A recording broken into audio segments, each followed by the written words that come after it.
Hi. ஒரு சின்ன விஷயம் என்ன அப்படின்னா, சின்ன வயசில் குட்டி வயசில் ஒரு 2வது 3வது அந்த மாதிரி படிச்சுட்டு இருப்போம்.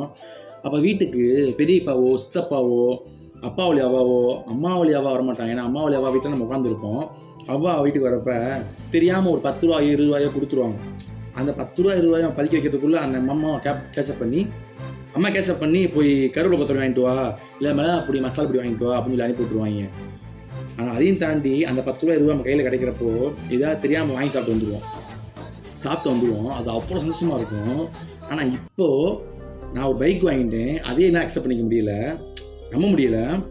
அதுக்கு டெய்லியும் பெட்ரோல் போடுறேன், 100 ரூபாய்க்கு போடுவேன் 200 ரூபாய்க்கு போடுவேன் அப்படி பெட்ரோல் போடும்போது அந்த வலி இருக்கே தாங்கவே முடியலைங்க. ஏன்னா சின்ன வயசில் நம்ம 5 ரூபா 10 ரூபாய்க்கு அவ்வளோ ஓடி ஓடிட்டு இருப்போம், சந்தோஷம் தாங்க முடியாது. இப்போ அது 100 ரூபாய் பெட்ரோல் போடுற நிலைமைக்கு நம்ம வந்துட்டோம், சந்தோஷம் தான். ஆனால் என்னோடய வலியை நான் சொல்கிறேன், அசால்ட்டு 100 ரூபாய்க்கு 200 ரூபாய்க்கு பெட்ரோல் போடுறப்போ தாங்க முடியல. அது ரியாலிட்டி. இந்த ஜென்ரேஷனில் 100 ரூபா 200 ரூபா சுற்றுறோம், 1 ரூபா சுற்றுறோம், அதெல்லாம் இருக்கான்னு செய்யும்.